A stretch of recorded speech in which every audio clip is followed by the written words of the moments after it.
Hello everyone, good morning. આજે થઈ ગઈ છે રવિવારની સવાર. ઉઠી ગયા છીએ. હવે જોઈએ આજે શું પ્લાન છે. વરસાદ ના આવે તો માર્કેટ જવું છે અને બસ હવે ચા નાસ્તો બનાવીએ, ચા નાસ્તો કરીએ, પછી જમવાનું બનાવીએ, જમીએ. તો stay tune. Morning Sunday morning.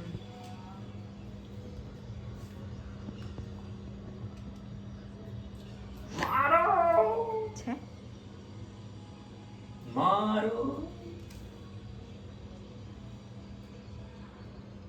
શું મારો તો ગાઈસ આજે બનાવીએ છીએ દાળ ઢોકળી. થઈ જાય છે તો આજે બનાવીએ છીએ દાળ ઢોકળી. અને દાળ ઢોકળીમાં આજે મગની બનાવીએ છીએ તો હું શેર કરીશ થોડી પણ જોઈએ હવે. અને તમે લોકોએ ખાધી હોય તો મને કહેજો કે તમે આ વાળી દાળ ઢોકળી ટ્રાય કરી છે કે નહીં.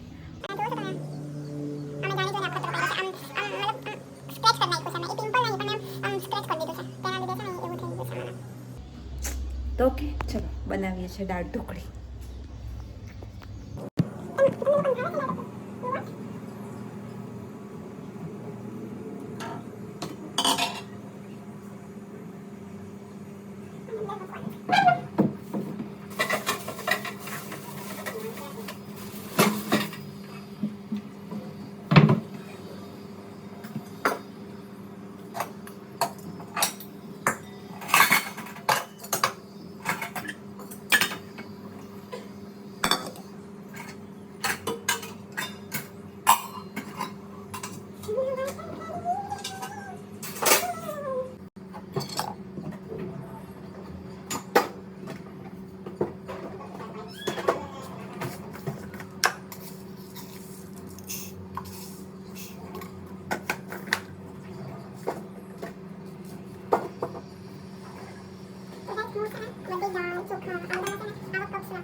ગાઈસ દાળ મૂકી દીધી છે બાફવા માટે. રાઈસમાં પાણી નાખીને મૂકી દીધું છે. હવે આપણે દાળ ઢોકળીનો લોટ બાંધી લઈએ.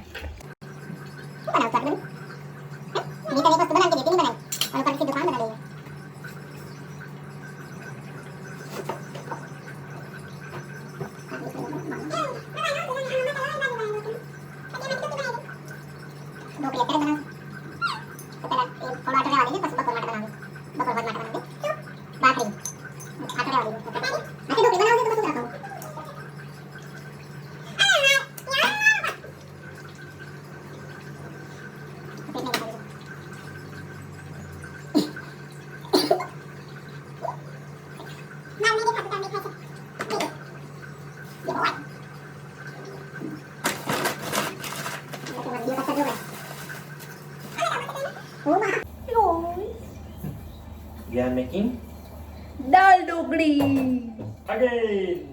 again. It's our ritual.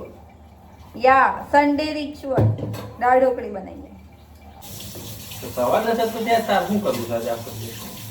અરે જમવાનું બની જાય, ખાઈ લઈએ તો બધું બીજું કામ થાય ને યાર. બધું બીજું કોઈ કામ થતું જ નથી. લેટ જમીએ ને પછી બીજું કોઈ કામ નથી થતું મારે. બીજું શું કામ કરવાનું છે? ઘણું બધું કામ છે. કબાટ હરખું કરવું છે આજે તો મેન તો. કપડા બધા હરખા કરવા છે.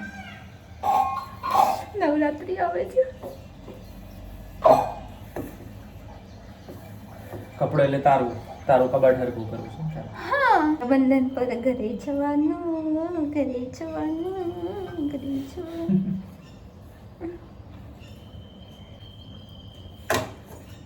શું કર્યું મતલબ ખાલી જોવા માટે મૂકીશ? તો 2 કુકર વચ્ચે એક જ ઢાંકણ છે. હવે દાળ બફાય પછી હું બફાઈ નહીં જી દાળ? હજુ તો હાલ તો મૂકી નહીં. હજુ હાલ મૂકીશ તી? અરે અમે લોકોએ કાલે રાત્રે મંડેલા મર્ડર્સ સિરીઝ જોઈ. શું કેવું થાય છે મગ એ સિરીઝ ઉપર તમારું? એક નંબર સિરીઝ મેં એક્ચ્યુઅલી જોરદાર સિરીઝ છે. ચાલુ એ રીતે કરી અમને ખબર નહીં બરોબર છે કશી ખાલી એને જોયું તો કે ચાલુ કરીએ મતલબ કે પોલીસ વાળી લાગે છે મતલબ મને એવું લાગ્યું કે મર્ડર હશે, થોડું સસ્પેન્સ હશે, પોલીસ પકડશે મર્ડર ને મતલબ જેને મર્ડર કર્યું હશે ને, તો મને એવું લાગ્યું કે એ ટાઈપની કંઈક છે. તો આ તો ચાલુ કર્યું પાછું મેં એવું કીધું તું જો મારે તો નથી. હા, હું એમ કીધું કે તું જો. એટલે એમને હંમેશા એવું જ હોય કે હું કંઈક જોવાનું ચાલુ કરે ને તો એમાં કંઈક ફાલતુ જ હશે, કંઈ બોરિંગ જ હશે, આ તો એવું બધું જોવે. તો એમને એમ કીધું એકલી જો, મારે નથી જોવું કરીને. અમને લોકો ચાલુ કરી સિરીઝ. ચાલુ ક્યાં થઈ ને ખતમ કઈ થઈ બાપરે. અને હું તો વચ્ચે વચ્ચે ચાલો મારે થોડું કંઈ કામ હતું તો હું તો વચ્ચે વચ્ચે થોડું સ્કીપ બી કરતી હતી. પણ ઉમંગ આખી સિરીઝ ચાલુ થઈ છે તે પૂરી નથી થઈ ને ત્યાર સુધી ઊભા જ નથી થયા. એમ ત્યાં ને ત્યાં મેં કીધું તમે તો ના પાડતા હતા જોવાનું, પણ માણસને જે રસ પડ્યો છે જોવાનો. તો ગાઈસ તમે લોકો બી જોજો, બહુ સારી સિરીઝ છે. જોરદાર સસ્પેન્સ છે. સ્ટોરી નહીં કહીએ હા, એ તો ના જ કહેવાય. જે રીતે બનાવ્યું છે બહુ મસ્ત છે, જે સ્ટોરી લાઈન છે. અને એ તો ઠીક છે અમે લોકોએ જોઈ લીધી. જોયા પછી મને એમ ખબર પડી કે આ સિરીઝ અવિનાશે લખી છે. અવિનાશ એટલે કે જે સંભાવના છે એનો હસબન્ડ અવિનાશ, એને લખી છે. તો મને તો વધારે ખુશી થઈ કે ઓહ, કેમ કે અમે એમના વ્લોગ ડેલી હું જોઉં છું, મજા આવે છે એ લોકોના વ્લોગ જોવાના. તો ત્યારે એ સાંભળ્યા પછી મને જરા વધારે આનંદ થયો કે ઓહ, અવિનાશે લખી છે આ શું એમ. તો એના પરથી થયું એ મને, કારણ કે એને લખી છે બીજી બધી બી સિરીઝ દો પૈયા ને લખ્યું છે ને. આગળ ઓલું રીતેશ દેશમુખ વાળું કયું હતું? રીતેશ દેશમુખ વાળું મૂવી કયું હતું? આપણે જોયું ને એક ગામની સ્ટોરી હોય છે કે પેલો નાનો દરવાજો મૂકવાનો ને એ ટાઈપની સ્ટોરી હતી. એ બી એને લખેલી છે. તો મતલબ એને એક નામ યાદ નથી આવતું, પણ મતલબ કે એ ગામમાં બધાને અડધા નાના દરવાજા જ હોય છે. કેમ કે એ કેવું મતલબ જે ઓલા નાના જેમ કે સ્ત્રી છે, હા, સ્ત્રી ટાઈપનું થોડું બહુ છે એમાં. એ કોન્સેપ્ટ એ બી બહુ મસ્ત હતો. મતલબ એનો કોન્સેપ્ટ થોડા અલગ હોય છે અને સારા હોય છે. મતલબ એ ટાઈપે કે થોડું કંઈક ને કંઈક માઇથોલોજી કે કંઈક આપણું હિસ્ટોરિકલી આપણું. અને સંભાવનાના બ્લોગ પરથી એ બી ખબર પડી કે એનો હજુ એક કોઈ મૂવી આવી રહ્યું છે, હજુ એ લોકોએ રિવીલ નથી કર્યું. Main villain. હા, અને એમાં એક ખુદ વિલનનો રોલ કરવાનો છે. હજી એ લોકોએ નામ વામ કઈ મતલબ શું કહેવાય બહાર આપ્યું નથી, પણ જોઈએ હવે. મેં તો બધાને સજેસ્ટ કરવાનું ચાલુ કરી દીધું કે જોવો. બહુ મસ્ત સિરીઝ છે મંડલા મર્ડર. તમે લોકો બી જોવો, મજા આવશે. આ મતલબ કદાચ ફર્સ્ટ સેકન્ડ એપિસોડ સુધી કદાચ તમને મજા ના આવે, પણ જે પછી થર્ડ એપિસોડ થી જે આમ એમ થાય છે કે હવે શું આવશે, કોણ હશે, મજા આવે જોવાની. અને અમુક જે પ્રિયા મેડમ જેવા હોય તો થોડું સમજવામાં બી તમને વાર લાગી જશે. ઇન ધ સેન્સ એમને કેવું એમ છે કે મને થોડી ઓછી ખબર પડે છે, પણ ઠીક છે હવે. મતલબ બીજી વાતમાં નહીં, બટ આ રીતે જો સ્ટોરી અગર થોડી ગોળ ચાલતી હોય ને તેને થોડું. હા, તો હું થોડી કન્ફ્યુઝ કેમ થઈ જાઉં શું કહેવા માંગે છે, શું છે, પછી મારે એમને પૂછવું પડે. જેવી રીતે કે આર્ટિકલ 370 જોવા ગયા હતા તો મને જ હતું વધારે કે એ જોવા જાય. કેમ કે મને એવી રિયલિસ્ટિક સ્ટોરી હોય કે આમ મતલબ કોઈ બી આપણે હિસ્ટ્રી રિલેટેડ હોય તો મને જોવાની મજા આવે છે એવું બધું. તમે લોકો જોવા ગયા. હવે ત્યાં એમાં બધું મતલબ પોલિટિશિયન રૂલ્સ રેગ્યુલેશન એમાં બહુ બધા હતા કે ગવર્નર રૂલ શું હોય, આ શું હોય. તો મને એ બધી થોડી ખબર નથી. મને ઠીક છે સ્કૂલ ટાઈમમાં ભણ્યા હતા તો હવે તો કંઈ યાદ બી નથી. તો મારે ઉમંગને પૂછવું પડતું હતું કે ઉમંગ આ રૂલ લાગ્યો તો બધા કેમ ખુશ થઈ ગયા, આનો મતલબ શું થાય છે. અને એ મૂવી તો મેં થિયેટરમાં જોયું. ઇવન મેં ઘરે બી 10 થી 15 વખત જોઈ નાખ્યું હશે એ મૂવી. એવું બધું જોવાની મજા. લવ સ્ટોરીઓ મને થોડી ઓછી ગમે છે, મને એટલી બધી મજા નથી આવતી. તો સૈયારા મૂવી જોવા લઈ ગયા. કસમ. ના એટલે સૈયાર મતલબ શું કેવું મારે હવે. પણ બહુ ટાઈમ થઈ ગયો કે હું ઘરે બી લવ સ્ટોરીઓ નથી જોતી. આ કેટલી બધી સિરીઝો આવે છે પણ હું એવું બધું નથી જોતી. મને આ સસ્પેન્સ વાળું થ્રિલર હોય એ બધું જોવાની વધારે મજા આવે છે. તો પણ આજ ઠીક છે સૈયારા મૂવી, કેમ કે બધું એટલું બહાર આવી ગયું હતું કે બહુ મસ્ત છે, બહુ મસ્ત છે આ તે. તો એટલા માટે મેં જોવા ગયા હતા. અને સારી બી છે, એવું બી નથી કે નથી સારું. ઉમંગને નથી ગમતું કેમ કે એમના એકદમ ટેસ્ટના ઓપોઝિટ છે એ બધું. એની વાત હતી પહેલી વસ્તુ કે રિવ્યુ સારા, મતલબ in a sense acting wise હા લોકોની એક્ટિંગ સારી, બધું બરું, પણ સ્ટોરી લાઈનમાં કંઈ જ નહીં. 2-3 મૂવી ભેગા કરીને એક સ્ટોરી લાઈન બનાવી છે બસ, કંઈ નહીં. અને મૂવીમાં કોઈ મતલબ જ નહીં, કંઈ લેવા દેવા જ નથી. એવું નથી, મૂવી સારું છે પણ આ તો આ માણસને એવું બધું ગમતું નથી લવ સ્ટોરીઓ કે આવું તેવું જોવાનું. એ થોડા અલગ તરીકાનો માણસ છે ને એનિમીઝ ને ગેમ ને એના રિલેટેડ કઈ હોય તો એ વધારે એમને ગમે છે. આ તો પણ એમને પૂછો કયું એક બી મૂવી તમને એવું જોવા લઈ ગયો એવું?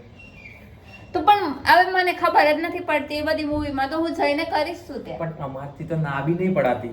ના પાડીએ તો કે ના પાડે છે, અમારે તો લઈને જતા આમ તેમ બ્લેકમેલ કરવાના. પછી તો એ વાત તો સાચી જ છે ને, ઇમોશનલ જોવા તો આવું જ પડે ને મૂવી. તો ચાલો એ બધી વાતો ઠીક છે. અમારો લોટ બંધાઈ ગયો છે, હવે આપણે આની દાળ ઢોકળી બનાવીએ.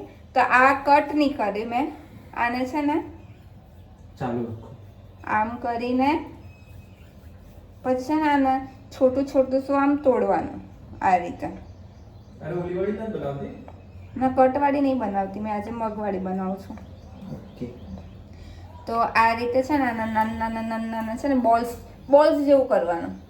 આમ મને છે ને આ વાળી વધારે ભાવે છે, ઓલી જે આપણે કટ કરીને કરીએ ને એના કરતાં બી આ બધા સી આ રીતે આવા છોટા છોટા બોલ્સ કરવાના. મારા મમ્મી બહુ મસ્ત બનાવે છે. તો મારા ઘરે દાળ ઢોકળી બને ને તો બને ત્યાં સુધી મારા પપ્પાને પાછી નથી ભાવતી. કે આવી શું દાળ ઢોકળી કરો છે? પપ્પાને કટવાળી વધારે ભાવે પણ મને આ વાળી ભાવે ને. મમ્મી છે ને વધારે કરીને આ જ બનાવે. અને આપણે થોડી લિમિટમાં બનાવજો બેન. હા હા, નહીં ખવડાવું સાંજે તમને.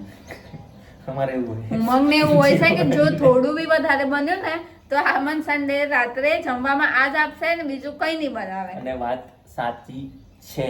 તો કઈ હવે અગર થોડું વધે તો કે બગાડાય થોડું જમવાનું, એ તો ખતમ કરવું જ પડે. એનો મતલબ એ થોડી કે મતલબ કે ખાઈ લો ને દબાઈને ખાઈ લો ને. હા તો બરોબર છે ને, બગાડ ના થવું જોઈએ. મને જમવાનું ઘરમાં બગડે નહીં, મને બિલકુલ નહીં ગમતું. ઓછું બનાવો. ઓછું જ છે પણ સહેજ, હવે એકદમ કટોકટ થોડું બને સહેજ, આટલું તો વધે ને જમવાનું. ઓ દબાઈને ખાયા પછી એટલું વધે જમવાનું. તો એટલું વધવું બી જોઈએ, થોડું તો વધવું જોઈએ. ચકલાઓને નાખી દેવાનું. ચકલાઓ દાળ ઢોકળી ના દાળ ઢોકળી ખાય કોઈ વાંધો ના, ચકલાઓને દાળ ઢોકળી ખાતા. થઈ ગઈ છે. હવે આપણે એમાં બધા મસાલા કરી નાખીએ.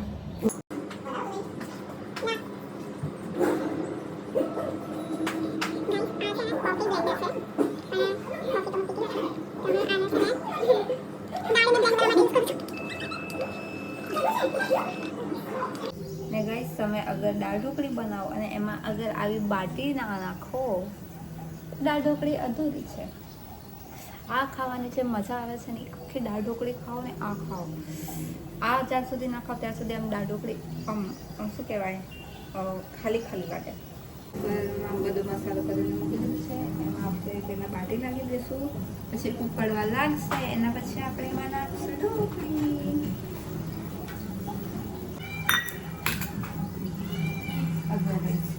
ચૂંટીના પછી ને આવી કંઈક લાગ્યા છે, છોટા છોટા બોલ્સ દેખાય છે. તો વાગી ગયા છે 4:15. એકચ્યુઅલી જમી કરીને અમે થોડી વાર સૂઈ ગયા હતા, હવે ઉઠી ગયા છીએ. અને સાહેબની ફરમાઈશ છે કે ચા ભાખરી બનાવો એમના માટે, તો એમના માટે ચા બને છે. ભાખરીનો લોટ બાંધી દીધો છે, હવે ભાખરી બનાવી દઈએ. ચા નાસ્તો કરીને અમે જઈ રહ્યા છીએ માર્કેટ. ઉમંગને થોડું કામ છે એમના કોઈ ફ્રેન્ડનું, અને હું તો બસ એમ જ ટાઈમ પાસ કરવા માટે જાઉં છું. અગર કંઈ ગમી જશે તો લઈ લઈશું.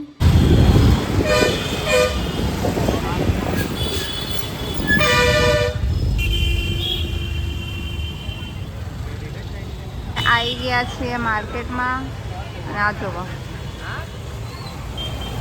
આ છે ઢોકળા, આ છે પાપડીનો લોટ, મોજે મોજ હે.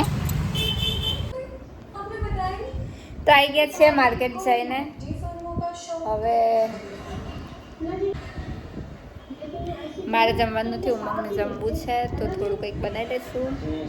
તો મળીએ કાલે નવા બ્લોગ સાથે. તમને મારો બ્લોગ ગમ્યો હોય તો પ્લીઝ લાઈક કરો, શેર કરો અને સબસ્ક્રાઈબ કરો. ટાટા.